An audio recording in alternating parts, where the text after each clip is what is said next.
Kidney জনিত জটিল রোগে আক্রান্ত মোহাম্মদ আলিমকে সাহায্যের জন্য এগিয়ে এলেন সমাজসেবী দেবাশিস সর্দার। মঙ্গলবার ফুলবাড়ি ১ নং গ্রাম পঞ্চায়েতের শাহডাঙ্গি সংলগ্ন অধিকার পল্লীতে তার বাড়িতে গিয়ে খাদ্য সামগ্রী সহ কিছু অর্থ দিয়ে সাহায্য করেন তিনি।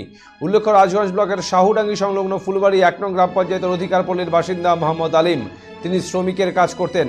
তার পরিবারে অসুস্থ বৃদ্ধ মা, স্ত্রী সহ ২ সন্তান রয়েছে।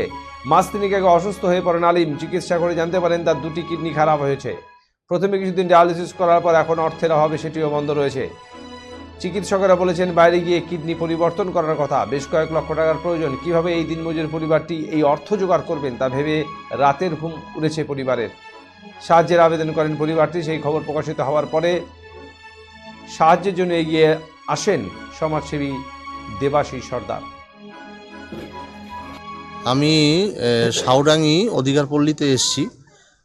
আমি একটা নিউজের মাধ্যম দিয়ে খবর দেখলাম যে একটা দুস্থ ফ্যামিলি অধিকার পল্লীতে, ওর কিডনি দুটোই খারাপ হয়ে গেছে। তা এখন ওই ডায়ালিসিস করতে হবে। ওর ডাক্তার ওকে বলেছে 11 দিন মতন ও ভর্তি ছিল হসপিটালে সরকারি। ওখানে সেরকম ট্রিটমেন্টও হচ্ছে না। এখন ওকে বলছে যে ব্যাঙ্গালোরে গিয়ে ট্রিটমেন্টটা হবে, একটা চ্যানেল বসাতে হবে। এই জন্য আমি এসেছি খবরটা পেয়ে ওদের বাড়িতে। এসে যতটুকু পেরেছি আমি সহযোগিতা করেছি। আর বিভিন্ন লোকের কাছে বলবো যে ওদের যেন একটু সহযোগিতার হাত বাড়িয়ে দেয়। কি এসেছিল হাসপাতালে? আসছিল দাদা, আসছিল সমাজ সেবক হবে। সাহায্য করলেন? কি কি জিনিস দিলেন? দিলে চাল ডাল লবণ তেল যা লাগে। কতটা সুবিধা হবে?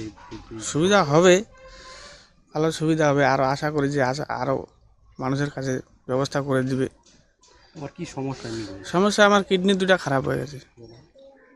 কবে থেকে কীভাবে সমস্যা? 3 মাস, আর 3 মাস হচ্ছে। মাথা ব্যথা, মাথা যন্ত্রণা করতো। মেডিকেল ট্রিটমেন্ট করছি। মেডিকেলে বলছে যে কিডনি দুটো নষ্ট হয়ে গেছে, কিডনি চেঞ্জ করতে হবে। সুগার টুগার নেই তো? সুগার মানে হালকা ছিল। আচ্ছা আচ্ছা। সুগার